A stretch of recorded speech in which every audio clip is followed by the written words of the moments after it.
We decided early on that we were going to get tough with Venezuela, that it was this great threat to the United States, and that we would be able to deal with it rather easily. But that's not proved to be the case at all. And what you see the Trump administration doing is fishing around for a way to deal with this problem. And that basically means getting rid of the material government and taking this huge problem that we've created off the table. And you remember at first Trump was talking about the fact that the CIA was operating inside Venezuela. And then he escalated further, and we started destroying those boats and killing innocent people on board those boats. Then he started talking about a land invasion or hinting at a land invasion. Then he said that the airspace over Venezuela was closed, and now they're seizing tankers, and they're talking about putting some form of blockade on Venezuela. All these different approaches are due to the fact that the Trump administration is unable to figure out how to deal with the Maduro government in a way that they can save face. This is a classic case of escalation without strategy. In simple terms, John Mearsheimer is saying the U.S. picked a fight it assumed would be easy and then panicked when it wasn't. Each new move isn't a plan, it's a reaction.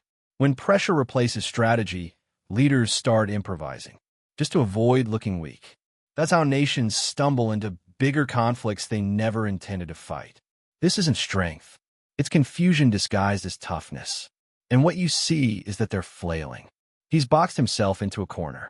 You know, when I see this case of Venezuela, for some reason, I always think of his campaign in the Middle East against what's that small country that was lobbing missiles at Israel and in the Red Sea? The Houthis. The Houthis, right? Yemen, right? Camping against the Houthis. You remember he said earlier this year that Joe Biden just hadn't been tough enough with the Houthis, and he was going to get tough with the Houthis, and he was going to finish them off quickly. And after a month, he quit, and he admitted that the Houthis were tough hombres, and we couldn't defeat the Houthis. This isn't toughness, it's overconfidence meeting reality. As John Mearsheimer points out, loud promises without a workable strategy usually end the same way: quiet retreat and damaged credibility. Oh, you're omitting something. $500 million later, $500 million later, he quit. Yes, exactly. But it's just the Houthis. Case is another instance of where he backed himself into a corner. And that's the real cost of improvisation. $500 million. Spent, no strategic gain, just another case of escalation without an exit plan. And credibility quietly bleeding away. Right? It's, you're talking about unintended consequences. He thought the consequence of attacking the Houthis would be that we would decisively defeat them quickly and cheaply. And that proved not to be the case.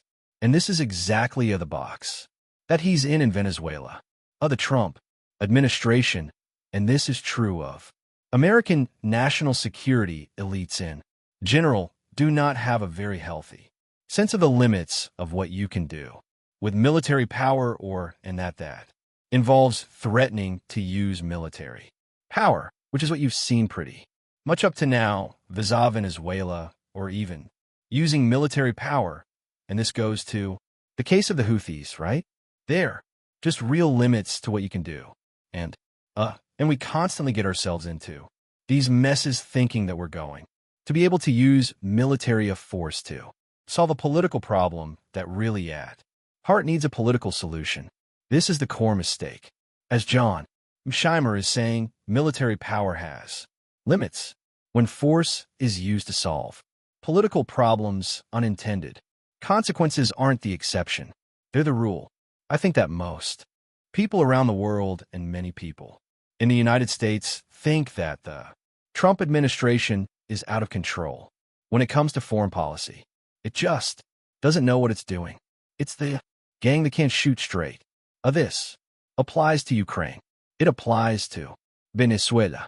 It applies to Iran, to the whole Palestinian issue. President Trump likes to advertise the fact that he's been a great success in foreign policy, that he's shut down 8 wars. He should get a Nobel Prize. This is just not a serious argument. The guy has actually failed at almost every turn.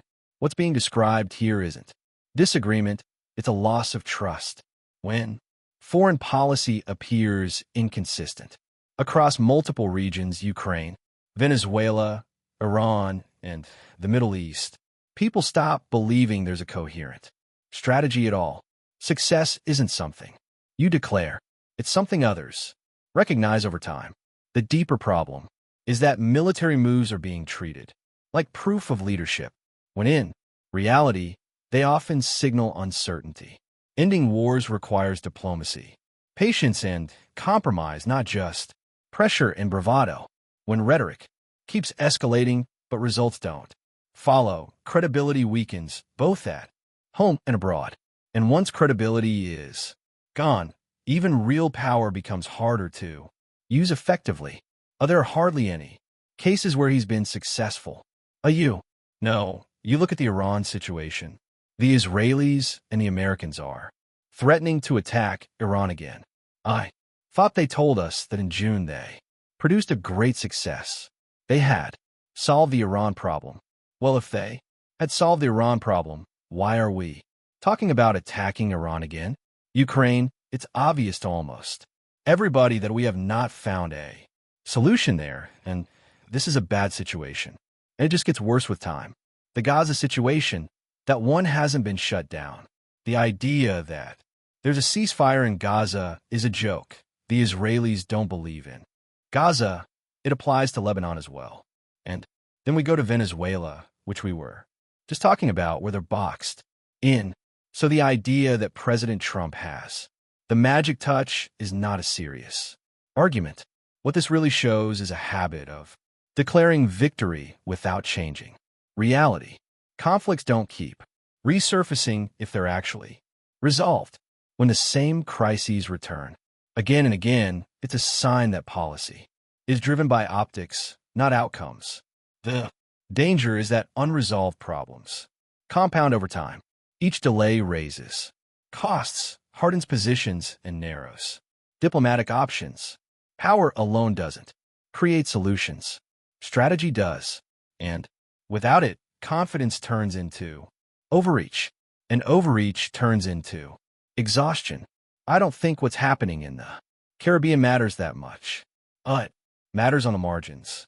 I think the Russians know from their dealings in Ukraine with the Europeans, with the Americans, and with the Ukrainians that this one has to be settled on the battlefield. I think the Russians are fully aware of that. There's not going to be any diplomatic solution to this. It's going to be settled on the battlefield, and the Russians have very powerful incentives. I've said numerous times to take as much territory as possible and to make sure that Ukraine is a dysfunctional rump state. When diplomacy collapses, war stops being a choice and becomes the default. Once that line is crossed, outcomes are decided by force, not negotiation. And the damage lasts far longer than the fighting itself, so that it can't cause Russia much trouble moving forward. And I also think, and there's all sorts of evidence if you listen to what the Russians are saying, that they believe that even after you get a frozen conflict, there are going to be poisonous relations between Russia on one side and Ukraine and the West on the other. In a very important way, they're preparing for a long war. That war will not be hot all of the time. It will be a cold war for a substantial portion of the time, at least after you get a frozen conflict. But you're going to have terribly nasty relations in Europe between the Russians on one side and the Ukrainians, and the Europeans on the other for a long, long time. This is the part many people underestimate. Even if the fighting slows down, the conflict doesn't end. It just changes form. Frozen wars don't bring peace. They lock in hostility. What follows is years of mistrust, economic friction, and constant tension, where instability becomes the new normal rather than the exception. If the United States invades Venezuela, do you think that the Trump administration and the Hegst Pentagon have thought about the unintended consequences? I think they've thought about the consequences. You don't even have to go down the road of unintended Consequences. The consequences are pretty obvious. It would be disastrous. It's a huge piece of real estate. There are a lot of people there. The terrain is not exactly ideal terrain for invading and conquering a country. There would be a lot of resistance. And furthermore, once we got in there, how would we get out? As you and I know from much experience, over time, it's very easy for the United States to get into places like Vietnam, Iraq, and Afghanistan. But getting out is another matter. And I think getting involved in a place like Venezuela and then trying to do social engineering, because you want to understand that if we invade Venezuela, our goal is not to sort of go in and capture some trophy and then get out. Our goal is to go in and do social engineering. Social engineering at the end of a rifle barrel. This highlights a lesson the U.S. keeps relearning the hard way. Military invasions are easy to start and brutally hard to end. Once you move from deterrence to occupation, you inherit the country's politics, economy, and internal conflicts. And that's the real danger here. Wars meant to fix societies don't end with victory parades. They turn into long, costly experiments and control. History shows that trying to reshape another nation by force doesn't create stability. It creates resistance, resentment, and an exit problem no one planned for. We know what the historical record tells us about how successful we are at doing that sort of thing. And the answer is that we hardly ever succeed. We fail almost every time. So I think it's extremely unlikely that we will invade with large-scale ground forces.